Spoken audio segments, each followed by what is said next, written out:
नमस्कार, मैं हूं चौखान। दिन भर की खबरों में सबसे पहले डालते हैं नजर आज के मुख्य समाचारों पर। पीसीआर के नवनिर्मित भवन का लोकार्पण, दानदाता सम्मान ने तेज प्रतिक्रिया, उन्नत तकनीक और बेहतर समन्वय का केंद्र बनेगा पीसीआर, बोले एसपी। 6 नवंबर को हनुमानगढ़ जिले में पहुंचेगी संघर्ष चेतना यात्रा, नोहर में होगी बैठक, ओपीएस के स्थान पर एनपीएस थूकने का विरोध। दूषित पानी सप्लाई से हुए आक्रोशित, वाटर वर्क्स परिसर में बैठे धरने पर डीक्यूम स्टोर सेमग्रस्त इलाके का पानी सप्लाई करने का आरोप। गुरुघर में उमड़ा आस्था का सैलाब, रागी जत्थों ने किया कीर्तन, श्रद्धा भाव के साथ मनाया गया गुरु नानक देव जी का प्रकाशोत्सव। अब खबरें विस्तार से। पुलिस नियंत्रण कक्ष के नवनिर्मित भवन का लोकार्पण बुधवार को पुलिस अधीक्षक हरिशंकर ने विधिवत किया। पुलिस नियंत्रण कक्ष का नया भवन श्री परशुराम चौक के पास बनाया गया है। इससे पहले पुलिस नियंत्रण कक्ष जंक्शन थाना परिसर के अलग भवन में 29 जून 2002 से संचालित था। वर्तमान में यह भवन जर्जर अवस्था में है। नए भवन का निर्माण दानदाताओं के सहयोग से करवाया गया है। कार्यक्रम में पुलिस अधीक्षक की ओर से दानदाताओं का माल्यार्पण कर और साफा पहनाकर सम्मान किया गया। इस मौके पर पुलिस अधीक्षक हरिशंकर ने कहा कि आज का दिन जिले की सुरक्षा और सेवा के एक नए अध्याय की शुरुआत का प्रतीक है। पुलिस नियंत्रण कक्ष जो हमारी सुरक्षा की एक महत्वपूर्ण कड़ी है, आज एक अत्याधुनिक नए भवन में स्थानांतरित हो गया। पुराना भवन पिछले 50 वर्षों से था। उन्होंने कहा कि स्थापित पुलिस नियंत्रण कक्ष पुलिस कर्मियों व आम जनता के लिए कम्युनिकेशन सेवा और निष्ठा का प्रतीक रहा है। पिछले 5 दशकों में सामाजिक और तकनीकी स्तर पर कई बदलाव हुए हैं। पहले कॉल रिसीव करने का तरीका पूरी तरह मैन्युअल था। शिकायतें व सूचनाएं मोटे मोटे रजिस्टरों में दर्ज की जाती थी। गूगल मैप की जगह हाथ से बने मैप का प्रयोग होता था। इन सीमित संसाधनों में पुराने उपकरणों के बावजूद त्वरित प्रतिक्रिया देने का प्रयास किया। पुलिस कंट्रोल रूम ने सीमित संसाधनों में भी सुरक्षा व सेवा दी, लेकिन समय के साथ बढ़ती तकनीकी जरूरतों पुलिस नियंत्रण कक्ष का भवन जर्जर और पुराना होने के कारण सेवा की गुणवत्ता में बाधा बन रहा था। ऐसे में एक ऐसे नए पुलिस नियंत्रण कक्ष परिसर व भवन की आवश्यकता थी जो नई तकनीक से सुसज्जित हो। यह नया भवन केवल ईंट और सीमेंट का ढांचा नहीं, बल्कि यह तेज प्रतिक्रिया, उन्नत तकनीक, बेहतर समन्वय का केंद्र बनेगा। इससे पुलिस आपातकालीन कॉल को अधिक कुशलता से संभाल पाएगी और प्रतिक्रिया समय कम होगा। उन्होंने भवन निर्माण में सहयोग करने वाले दानदाताओं का आभार व्यक्त किया। इस मौके पर दानदाता महंत रूपनाथ, इंद्र हिसारिया, शिवशंकर खड़गावत, पिंटू गोयल, राहुल यादव, मोनू चमड़िया, अशोक नागपाल, गोपाल साई, एएसपी जनेश तंवर, नीलम चौधरी, वृत्ताधिकारी मीनाक्षी लेगा, डीएसपी रणवीर साई, समाज सेवी सुशील बहल सहित अन्य पुलिस अधिकारी व गणमान्य नागरिक मौजूद रहे। जैसा कि आप सभी को पता है कि पुलिस कंट्रोल रूम एक ऐसी जगह होती है जहां पर आम नागरिक कभी भी किसी भी पैनिक समय में फोन करके और पुलिस रिस्पांस को इनिशिएट करता है। तो ये जो पुराना जो पुलिस कंट्रोल रूम था हमारा, जैसा आप सभी को पता है कि जिला पुलिस अधीक्षक जो कार्यालय है उसमें पुरानी बिल्डिंग है, उसमें कार्यरत था। संसाधनों की वास्तव में कमी थी और कुछ चीजें जो अत्याधुनिक चीजें हैं उनकी भी कमी थी। बिल्डिंग थोड़ी पुरानी थी और स्टाफ के बैठने की भी समस्याएं थी। इसी को ध्यान में रखते हुए जो पुराने एसपी साहब हैं, जो पुराने एसपी साहब की जो टीम थी, उन्होंने ये इनिशिएट किया और एक विजन रखा और इसके आधार पर ये बिल्डिंग आज जो कंप्लीट हुई है। मैं पुरानी जो टीम है उसका भी आभार व्यक्त करता हूँ और उनकी जो सोच है उसको भी मैं धन्यवाद देता हूँ कि उन्होंने इस तरह की सोच रखी जिससे कि आज ये स्ट्रक्चर खड़ा हुआ हमारी दक्षता को बढ़ाएगा। इस भवन में सभी तरह की आधुनिक सुविधाएं होंगी और अपराधों से लड़ने और आम नागरिक की सुरक्षा के बेहतर तरीके से काम करने में हमें मदद मिलेगी। यह भवन हमारे जिले के विकास में, पुलिस के विकास में एक मील का पत्थर साबित होगा। मैं सभी पुलिस अधिकारियों को, कर्मचारियों को, सभी साथियों को बधाई देता हूँ जिन्होंने इस भवन के निर्माण में विशेष सहयोग दिया है।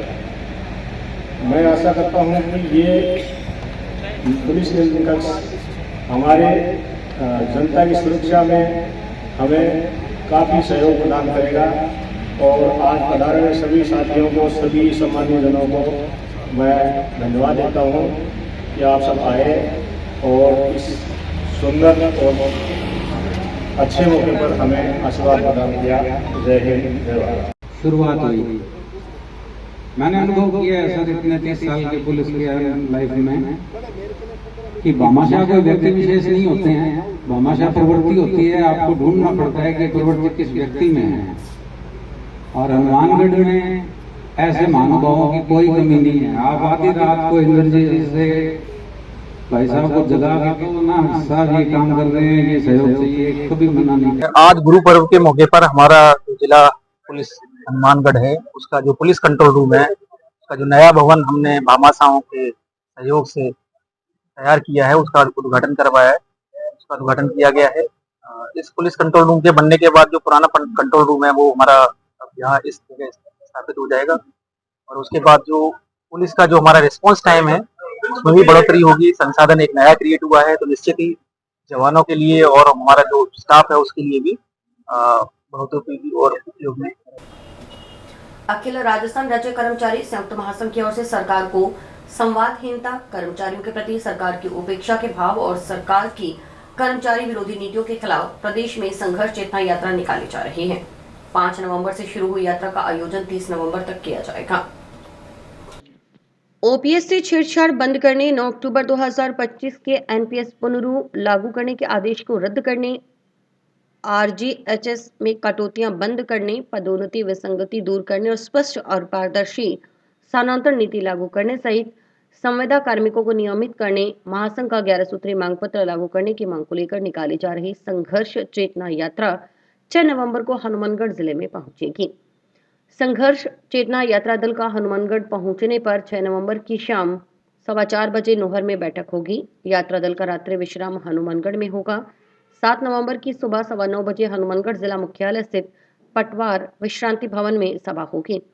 सभा के बाद कर्मचारियों की ओर से संघर्ष चेतना वाहन रैली निकाली जाएगी। संघर्ष चेतना यात्रा के स्वागत की तैयारियों को लेकर बुधवार को महासंघ जिला शाखा के पदाधिकारियों की बैठक हुई। महासंघ पदाधिकारियों के अनुसार प्रदेश के 8 लाख कर्मचारियों और लाखों संविदा कार्मिकों के प्रशासनिक और वित्तीय मांगों के सकारात्मक समाधान के लिए संयुक्त महासंघ का मांग पत्र 5 जनवरी से शासन और सरकार के पास लंबित है।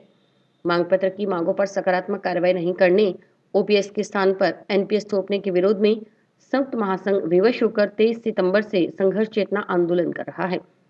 आंदोलन के पंचम एवं महत्वपूर्ण चरण में 5 नवंबर से संघर्ष चेतना यात्रा शुभारंभ किया गया है। नवंबर को समापन के बाद में जयपुर में एक महा अधिवेशन बुलाया जाएगा और जनवरी में जयपुर की सड़कों पर कर्मचारियों द्वारा एक भारी जन सैलाब उमड़ेगा, जिसकी जिम्मेवारी समस्त जिम्मेवारी प्रशासन और प्रशासन की रहेगी। ये 11 सूत्री मांग पत्र है। इसमें मुख्य मांग है ओपीएस को बहाल की जाए। विगत 9 तारीख को 9 अक्टूबर को वित्त विभाग ने एक आदेश जारी करके और बोर्ड, निगम, स्वयंशासी संस्थाओं में एनपीएस लागू करने के आदेश जारी किए गए हैं।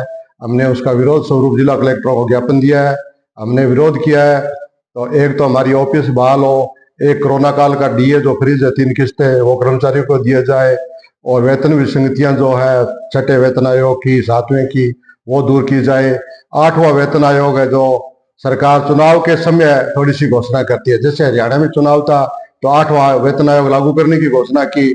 अब जब बिहार में चुनाव आ गया तो उन्होंने आयोग का गठन कर दिया, लेकिन सरकार की मंशा स्पष्ट नहीं है। सरकार 8वां वेतन आयोग में हमें कुछ उम्मीद नहीं है कि सरकार हमें कुछ ज्यादा देने वाली है, क्योंकि 10 साल के अंतराल में डीए 100% से अधिक होना चाहिए था, लेकिन हमारा जो डीए है 10 साल में वो 58% हुआ है, जो कि बहुत कम है और इससे फिटमेंट फैक्टर भी हमारा कम रहने वाला है। तो हमारा ये भी है सरकार से भी 8वां वेतन आयोग हमें बढ़िया ढंग से दिया जाए और पुलिस में जो कर्मचारी है उनको साप्ताहिक अवकाश दिया जाए। ग्रामीण क्षेत्र के जो कर्मचारी है उनको ग्रामीण भत्ता दिया जाए। न्यूनतम वेतनमान 26,000 रुपये निर्धारित किया जाए। संविदा के जो कार्मिक है उनको स्थायी किया जाए, परमानेंट किया जाए, ठेका प्रथा बंद की जाए और ग्रामीण क्षेत्र के जो कर्मचारी है उनको सुरक्षा मुहैया कराई जाए। तृतीय श्रेणी के जो शिक्षक है उनके स्थानांतरण विगत 15 सालों से नहीं हो रहे हैं, तो वो भी उनके स्थानांतरण भी होने चाहिए। इस तरह की मांगों के लेकर महासंघ आंदोलन कर रहा है और ये चरणबद्ध तरीके से 5वां चरण का ये आंदोलन है जो पूरे जोश खोश से राजस्थान में चलेगा। गुरुद्वारा गुरु नानक सर दरबार प्रेमनगर हनुमानगढ़ टाउन में प्रथम सिख गुरु श्री गुरु नानक देव जी के 557वें प्रकाश उत्सव के उपलक्ष्य में एक भव्य श्रद्धामय समागम का आयोजन किया गया। प्रातःकाल श्री अखंड पाठ साहिब के भोग के पश्चात गुरुद्वारा परिसर में खुले दीवान सजाए गए, जिनमें रागी जत्था सुखविंदर सिंह सिंहपुरा ने गुरबाणी का रसपान करवाया। उन्होंने गुरु की वाणी का मधुर बखान कर संगतों को आत्मिक आनंद से निहाल किया। समागम के पश्चात हेड ग्रंथी भाई जोगिंदर सिंह खालसा ने अरदास कर क्षेत्र की खुशहाली, अमन चैन और भाईचारे की प्रार्थना की। गुरुद्वारा प्रबंधक कमेटी के प्रधान बलकर्ण सिंह ढिल्लों ने बताया कि प्रकाश उत्सव के उपलक्ष्य में इलाके की सात संगत ने बढ़ चढ़कर भाग लिया। खुले दीवानों में रागी जत्थों, हजूरी जत्थों और कथावाचकों ने गुरु की महिमा का विस्तार से वर्णन किया। उन्होंने कहा कि गुरु नानक देव जी का संदेश आज भी मानवता, सेवा, समानता और सत्य के मार्ग पर चलने की प्रेरणा देता है। उन्होंने कहा, नाम जपो, कीरत करो, वंड छको। समागम के दौरान भारी संख्या में श्रद्धालु गुरुद्वारा पहुंचे और गुरु नानक देव जी का आशीर्वाद किया। संगत ने बड़ी श्रद्धा से गुरु का प्रसाद ग्रहण किया।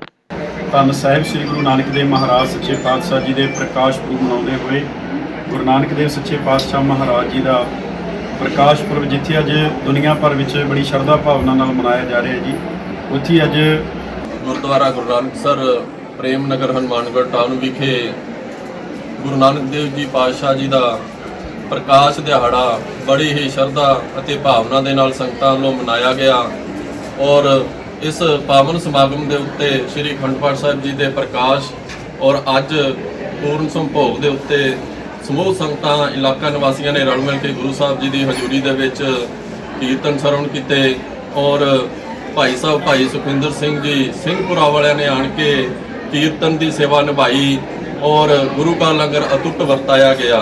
ਗੁਰੂ ਸਾਹਿਬ ਜੀ ਦੇ ਉਪਦੇਸ਼ ਸਤਿਗੁਰ ਨਾਨਕ ਪ੍ਰਗਟਿਆ, ਮਿਲੀ ਧੁੰਦ ਜਗ ਚਾਨਣ ਹੋਵਾ, ਜਿਉਂ ਕਰ ਸੂਰਜ ਨਿਕਲਿਆ, ਤਾਰੇ ਛਪੇ ਅੰਧੇਰ ਪਲੋਆ। ਸੋ ਇਸ ਤਰ੍ਹਾਂ ਦੇ ਗੁਰੂ ਸਾਹਿਬ ਜੀ ਨੇ ਜੋ ਵੀ ਉਸ ਸਮੇਂ ਪ੍ਰਜਾ ਦੇ ਵਿੱਚ ਕੁਰੀਤੀਆਂ ਬੁਰਾਈਆਂ ਤੇ ਵਹਿਮਾਂ ਭਰਮਾਂ 'ਚ ਫਸੀ ਹੋਈ ਜਨਤਾ ਨੂੰ ਆਪਣੇ ਉਪਦੇਸ਼ਾਂ ਦੇ ਨਾਲ ਇੱਕ ਸਮਾਨਤਾ ਦੇ ਅਧਿਕਾਰ ਦਿੱਤੇ। ਐਸੇ ਸੱਚੇ ਪਾਤਸ਼ਾਹ ਜੀ ਦਾ ਗੁਰਪੁਰਬ ਅੱਜ ਸਮੂਹ ਸੰਗਤਾਂ ਪ੍ਰੇਮ ਨਗਰ ਹਨੂੰਮਾਨਗੜ੍ਹ ਟਾਊਨ ਦੀਆਂ ਅਤੇ ਸਮੁੱਚੀ ਦੁਨੀਆ ਦੇ ਵਿੱਚ ਮਨਾਇਆ ਜਾ ਰਿਹਾ ਹੈ ਔਰ ਇਹ ਇੱਕ ਸਮਾਨਤਾ ਦਾ ਉਪਦੇਸ਼ ਸਾਰੀ ਦੁਨੀਆ ਨੂੰ ਦੇ ਦਿੱਤਾ ਜਾ ਰਿਹਾ ਹੈ। ਜਿੱਥੇ ਦੇਸ਼ ਦੇ ਦੁਨੀਆ ਦੇ ਕੋਨੇ-ਕੋਨੇ ਵਿੱਚ ਗੁਰੂ ਨਾਨਕ ਮਹਾਰਾਜ ਸੱਚੇ ਪਾਤਸ਼ਾਹ ਜੀ ਦਾ ਪ੍ਰਕਾਸ਼ ਪੁਰਬ ਮਨਾਇਆ ਜਾ ਰਿਹਾ ਹੈ। ਸੋ ਇਸ ਤੋਂ ਵੀ ਵੱਡੀ ਜ਼ਰੂਰਤ ਹੈ ਅੱਜ ਗੁਰੂ ਨਾਨਕ ਦੇਵ ਮਹਾਰਾਜ ਜੀ ਦੀਆਂ ਸਿੱਖਿਆਵਾਂ ਤੇ ਚੱਲਣ ਦੀ। ਜਿਵੇਂ ਗੁਰੂ ਨਾਨਕ ਦੇਵ ਸੱਚੇ ਪਾਤਸ਼ਾਹ ਮਹਾਰਾਜ ਜੀ ਨੇ ਆਖਿਆ, ਪਵਨ ਗੁਰੂ ਪਾਣੀ ਪਿਤਾ ਮਾਤਾ ਧਰਤ ਮਹੱਤ, ਦਿਵਸ ਰਾਤ ਦੇ ਦਾਈ ਦਾਇਆ ਖੇਲੇ ਸਗਲ ਜਗਤ। ਸਾਨੂੰ ਹਵਾ ਦੀ, ਮਿੱਟੀ ਦੀ ਔਰ ਪਾਣੀ ਦੀ ਸਵੱਛਤਾ ਨੂੰ ਮੁੱਖ ਰੱਖਦਿਆਂ ਵੀ ਸਾਨੂੰ ਕਦਮ ਪੁੱਟਣੇ ਚਾਹੀਦੇ ਹੈ। ਬਾਕੀ ਪੰਥ ਵਿੱਚ ਆਪਸੀ ਭਾਈਚਾਰਾ, ਏਕਤਾ, ਪਿਆਰ, ਇਹ ਸਾਂਝੀਵਾਲਤਾ ਸਾਨੂੰ ਬਣਾਉਣੀ ਚਾਹੀਦੀ ਹੈ। ਸੋ ਸਾਰੀਆਂ ਸੰਗਤਾਂ ਨੂੰ, ਗੁਰਦੁਆਰਾ ਸਾਹਿਬ ਦੀ ਪ੍ਰਬੰਧਕ ਕਮੇਟੀ ਨੂੰ ਔਰ ਦੇਸ਼ ਵਿਦੇਸ਼ ਵਿੱਚ ਬੈਠੀ ਸੰਗਤ ਨੂੰ ਗੁਰੂ ਨਾਨਕ ਮਹਾਰਾਜ ਜੀ ਦੇ ਪ੍ਰਕਾਸ਼ ਪੁਰਬ ਦੀ ਲੱਖ ਲੱਖ ਵਧਾਈ ਹੋਵੇ। सिख धर्म के प्रथम गुरु श्री गुरु नानक देव जी का 556वें प्रकाश पर्व बुधवार को क्षेत्र में श्रद्धापूर्वक मनाया गया। शहर व गांव के गुरुद्वारों में उमड़ी संगत ने श्री गुरु ग्रंथ साहिब के समक्ष शीश नवाया। सुबह से हर तरफ शब्द कीर्तन और सतनाम वाहेगुरु की गूंज सुनाई देती रही। गुरु पर्व पर उत्साह और श्रद्धा के साथ गुरुद्वारों में सुबह से ही गुरु के चरणों में हाजिर लगाने के लिए संगत के आने का सिलसिला शुरू हो गया। सतनाम सतनाम कह ओ बंदिया वाहेगुरु कह, सतनाम सतनाम कह ओ बंदिया वाहेगुरु कह। गुरु ग्रंथ है गुरु साडा एक उस दी लै ओ बंदिया वाहेगुरु कह।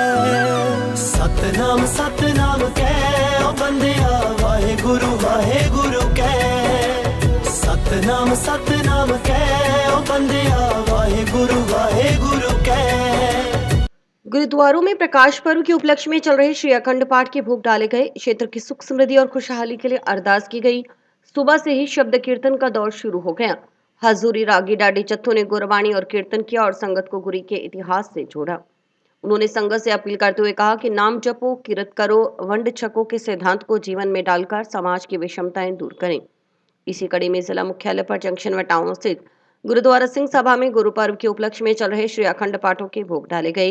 खुले दीवान सजे। खुले दीवान में रागी डाडी जत्थों ने गुरु की वाणी का बखान कर संगत को निहाल किया। शहरी क्षेत्र की संगत ने गुरुद्वारा साहिब पहुंचकर श्री गुरु ग्रंथ साहिब के समक्ष माथा टेका। दीवान में रागी हजूरी जत्था गुरमेल सिंह, गुरचरण सिंह, कथावाचक गुरमीत सिंह व कविश्री जत्था दलबाग सिंह वलटोहा वालों ने गुरु की वाणी का बखान कर संगतों को निहाल किया और संगत को गुरु नानक देव जी की दी गई शिक्षाओं पर चलने का संदेश दिया। रागी जत्थे ने कहा कि गुरु नानक देव जी की शिक्षाएं पूरी मानवता के लिए प्रेरणा स्रोत हैं। गुरु नानक देव जी ने अपनी सरल और सहज वाणी में ज्ञान का प्रकाश फैलाया, ऊंच नीच जात पात से अलग हटकर सरबत दे भले का संदेश दिया। गुरु नानक देव जी ने हमेशा जात पात का विरोध किया। उन्होंने हमेशा एक साथ मिलकर चलने का संदेश दिया। उन्होंने अपने समय में लंगर की शुरुआत की थी, जिसका मकसद था छोटा बड़ा अमीर गरीब सब एक साथ बैठकर भोजन प्राप्त कर सकें, किसी के मन में किसी भी व्यक्ति के लिए भेदभाव न हो। इस दौरान गुरु का लंगर अटूट बरताया गया। टाउन स्थित गुरुद्वारा सिंह सभा में HDFC बैंक के सहयोग से रक्तदान शिविर लगाया गया। शिविर में नोहर अस्पताल के ब्लड बैंक की टीम रक्त संग्रहण किया। शिविर में कुल 51 यूनिट रक्त संग्रहित किया गया। आज श्री गुरु नानक देव जी जो सिख धर्म के पहले गुरु हुए हैं, उनका आज अवतार दिहाड़ा है, जन्मदिन है और 557वां है ये। और बड़ी इलाके की संगत बहुत उत्साह से श्रद्धा से मना रही है 3 दिनों से। और इससे पहले प्रभात फेरियां भी 19 तारीख से लगातार निकल रही हैं। तो सारी ही संगतों में इतना उत्साह है कि सुबह से लेकर अब तक मत्था टेकने वालों का, श्रद्धालुओं का लगातार लाइन लगी रही है सारा दिन। और कल नगर कीर्तन जो टाउन गुरुद्वारा भी इसी के साथ ही है, दोनों की एक ही कमेटी है, और कल वहाँ नगर कीर्तन निकाला गया। आज वहाँ भी जवान सजे हैं और यहाँ जंक्शन में भी सजे हैं और टाउन में भी आज सजे हैं। ਧੰਨ ਗੁਰੂ ਨਾਨਕ ਦੇਵ ਮਹਾਰਾਜ ਸਤਿਗੁਰੂ ਪਾਤਸ਼ਾਹ ਜੀ ਜਦੋਂ ਇਸ ਧਰਤੀ ਤੇ ਆਏ ਹੈ, ਉਹਨਾਂ ਨੇ ਲੋਕਾਂ ਨੂੰ ਪ੍ਰੇਮ ਪਿਆਰ ਤੇ ਏਕਤਾ ਵਿੱਚ ਰਹਿਣ ਦਾ ਸਭ ਤੋਂ ਵੱਡਾ ਉਹਨਾਂ ਨੇ ਸੰਦੇਸ਼ ਦਿੱਤਾ ਹੈ। ਸਤਿਗੁਰੂ ਗੁਰੂ ਨਾਨਕ ਦੇਵ ਮਹਾਰਾਜ ਜੀ 4 ਉਦਾਸੀਆਂ ਚਾਰੇ ਦਿਸ਼ਾ ਦੇ ਵਿੱਚ ਗਏ ਹੈ। ਉੱਥੇ ਉਦਾਸੀਆਂ ਕੋਲ ਗਏ, ਸਿੱਧਾਂ ਕੋਲ ਗਏ, ਨਾਥਾਂ ਕੋਲ ਗਏ, ਜੋਗੀਆਂ ਕੋਲ ਗਏ। ਉੱਥੇ ਜਿਵੇਂ ਮੁਸਲਮਾਨ ਵੀਰਾਂ ਦੇ ਵਿੱਚ ਧਰਮਾਂ ਦੇ ਵਿੱਚ ਪੀਰ ਫਕੀਰ ਹੈ ਜਿਹੜੇ ਸਤਿਕਾਰਯੋਗ, ਉਹਨਾਂ ਕੋਲ ਗਏ। ਜਿਵੇਂ ਧਰਮ ਸਥਾਨ ਹਰਿਦੁਆਰ, ਕਾਸੀ, ਜਗन्नाथपुरी ਇਹਨਾਂ ਥਾਵਾਂ ਤੇ ਗਏ। ਸੁਮੇਰ ਪਰਬਤ ਤੇ ਗਏ, ਉੱਥੇ ਰਾਜਿਆਂ ਦੇ ਕੋਲ ਵੀ ਗਏ ਤੇ ਉੱਥੇ ਗਰੀਬਾਂ ਦੇ ਕੋਲ ਵੀ ਗਏ। ਉੱਥੇ ਸੱਚੀ ਕਿਰਤ ਕਰਨ ਵਾਲੇ ਭਾਈ ਲਾਲੋ ਤਰਖਾਣ ਦੇ ਘਰ ਗਏ ਤੇ ਉੱਥੇ ਸਾਰੇ ਦੇਸ਼ ਨੂੰ ਇੱਕ ਸੰਦੇਸ਼ ਸਤਿਗੁਰੂ ਗੁਰੂ ਨਾਨਕ ਦੇਵ ਮਹਾਰਾਜ ਜੀ ਦਾ ਥੋੜੇ ਸ਼ਬਦਾਂ ਦੇ ਵਿੱਚ ਸਤਿਗੁਰੂ ਗੁਰੂ ਨਾਨਕ ਦੇਵ ਮਹਾਰਾਜ ਜੀ 3 ਗੱਲਾਂ ਦਾ ਇੱਕ ਨਾਰਾ ਲੈ ਕੇ ਚੱਲੇ ਸਨ कि किरत करो, नाम जपो, वंड छको। गांव में दूषित पानी की सप्लाई किए जाने से आक्रोशित रणजीतपुरा के ग्रामीण बुधवार को गांव के वाटरवर्क्स परिसर में धरने पर बैठ गए। ग्रामीणों का कहना था कि वाटरवर्क्स के डिग्गियों में नहरी पानी के साथ मिलकर आ रहा सेमग्रस्त इलाके का पानी स्टोर किया हुआ है। पानी दूषित होने से डिग्गियों में काफी संख्या में मछलियां मर गई।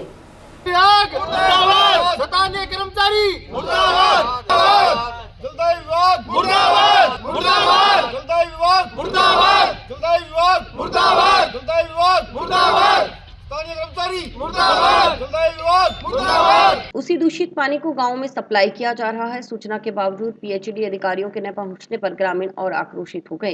ग्रामीण हरिप्रकाश सिंह ने बताया कि गांव रणजीतपुरा के वाटरवर्क्स के डिग्गियों में 3 दिन से 100 से 150 मृत मछलियां पड़ी हैं जो ऊपर तैर रही हैं। PHD अधिकारियों को अवगत करवाने के बावजूद वे मौके पर नहीं पहुंचे। वाटरवर्क्स में तैनात कर्मचारी को भी अवगत करवाया, लेकिन बावजूद इसके दूषित पानी की सप्लाई गाँव में की गई। बुधवार सुबह भी कर्मचारी को कहा गया, लेकिन वह सप्लाई चालू कर वाटरवर्क्स से चला गया। उन्होंने इसकी सूचना सुबह ही PHD अधिकारियों को दी, लेकिन वे घंटों तक मौके पर नहीं पहुंचे।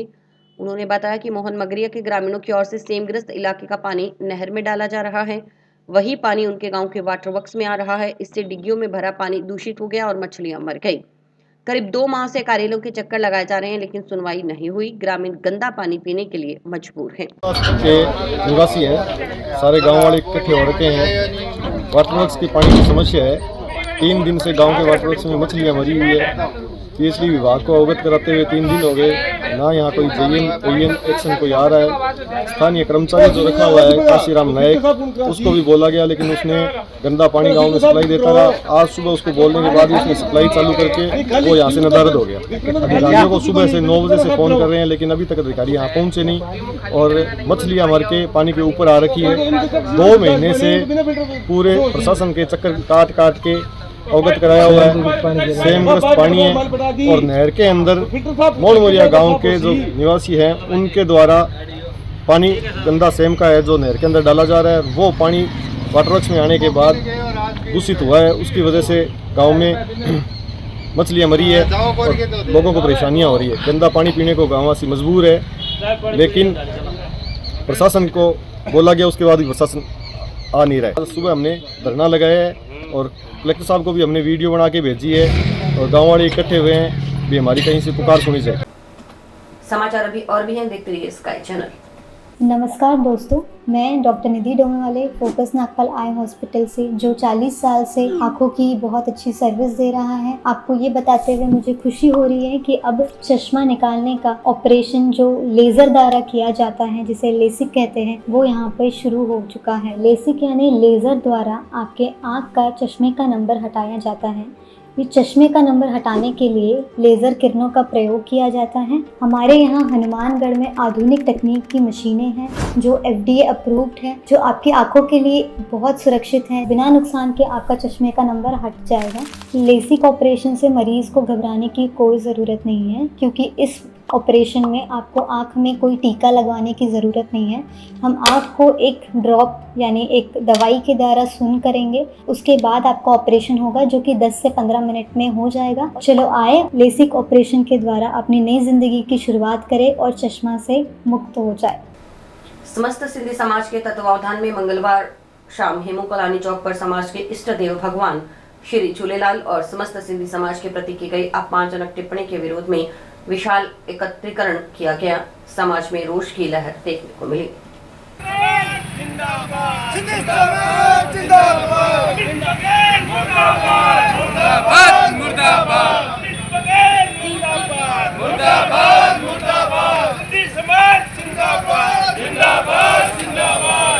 कार्यक्रम पूज्य सिंधी जिला पंचायत के जिलाध्यक्ष खजानचंद शिवनानी, महासचिव तोलाराम माखीजा, संरक्षक खेमचंद तेजवानी के नेतृत्व में शांतिपूर्ण ढंग से संपन्न हुआ। समाज के सभी वर्गों, युवाओं, वरिष्ठ नागरिकों व पंचायत पदाधिकारियों ने बड़ी संख्या में भाग लेकर एकता और धार्मिक आस्था का परिचय दिया। कार्यक्रम के दौरान उपस्थित जनसमूह ने आरोपी अमित बघेल के खिलाफ कड़ी निंदा करते हुए उसका पुतला दहन किया। इस दौरान झूलेलाल की जय, सिंधी समाज एकता जिंदाबाद के नारों से चौक गूंज उठा। कार्यक्रम में मशाल जुलूस और मोमबत्ती रैली भी निकाली गई, जिसमें युवाओं ने भगवान झूलेलाल की तस्वीर लेकर समाज की एकजुटता का परिचय दिया। उपस्थित संरक्षक खेमचंद तेजवानी ने कहा कि सिंधी समाज शांति प्रिय है, लेकिन अपने आराध्य देवता और संस्कृति के अपमान को किसी भी सूरत में सहन नहीं करेगा। समाज ने प्रशासन से मांग की है कि अमित बघेल पर कड़ी कानूनी कार्रवाई की जाए, ताकि भविष्य में कोई भी इस प्रकार की निंदनीय हरकत करने का दुस्साहस न करे। सिंधी पंचायत की जिलाध्यक्ष खजानचंद शिवनानी ने कहा कि भगवान झूलेलाल न केवल सिंधी समाज के आराध्य हैं, बल्कि वे शांति, सद्भावना और एकता के प्रतीक हैं। उनके प्रति किसी भी प्रकार की अभद्र टिप्पणी करोड़ों श्रद्धालुओं की भावनाओं को ठेस पहुंचाने के समान है। छत्तीसगढ़ में हमारे सिंधी समाज को और हमारे इष्ट देवता को उन्होंने अमर्यादित शब्दों से इस्तेमाल करके हमारे पूरे सिंधी समाज में रोष प्रकट कर दिया है और पूरे सिंधी समाज को ठेस पहुंची है इस बात की कि वो इस तरह की अमर्यादित भाषा बोलता है। इसलिए हमने गृह मंत्री को, मुख्यमंत्री जी को, छत्तीसगढ़ वालों को और सबसे ऑल इंडिया सिंधी समाज और हमारे हनुमानगढ़ जिला पूज्य पंचायत सभी इस तरह की मांग करती है कि उसको जल्द से जल्द गिरफ्तार किया जाए। इस तरह से ऐसे अमर्यादित शब्दों से हमें उन्होंने पूरी हृदय में चोट पहुंचाई है, जिसका ये पुरजोर समाज हमारा पूरा विरोध करता है।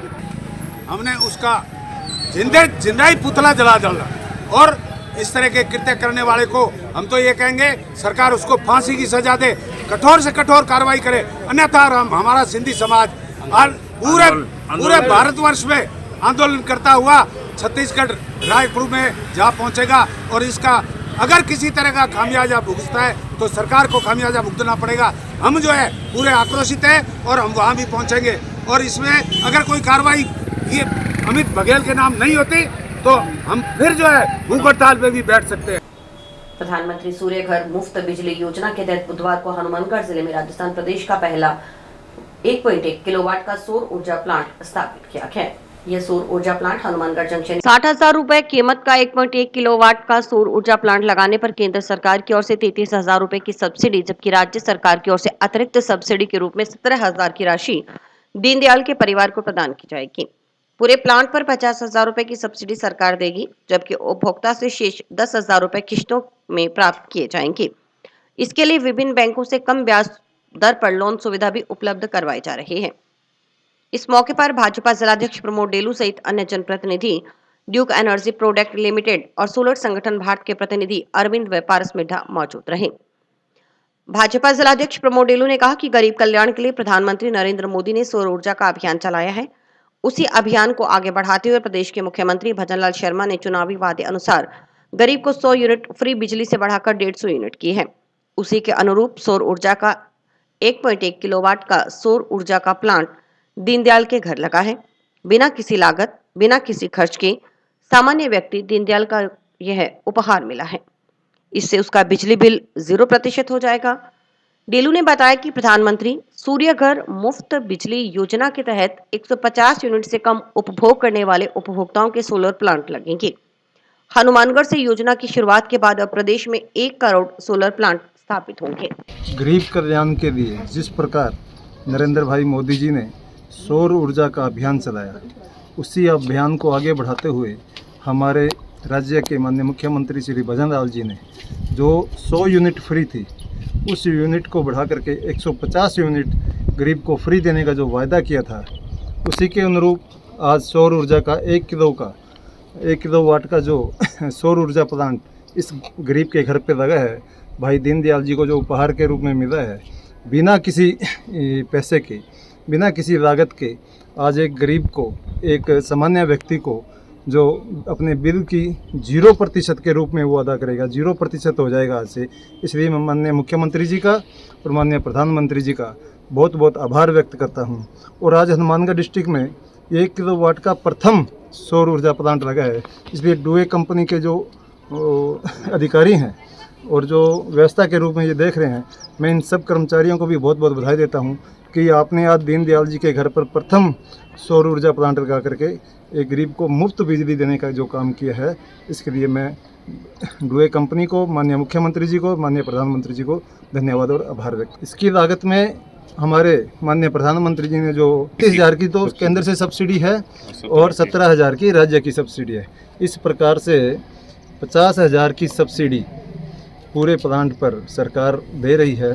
10,000 की है, 10,000 भी हम किस्तों के रूप में, लोन के रूप में अदा कर सकते हैं। इसलिए एक बार निःशुल्क, कुछ भी जेब से लगाए के बिना ये अपन सौर ऊर्जा का प्लांट घर पे लगे। और इसी के साथ समाचार समाप्त हुए। रोजाना देखते रहिए समाचार। नमस्कार।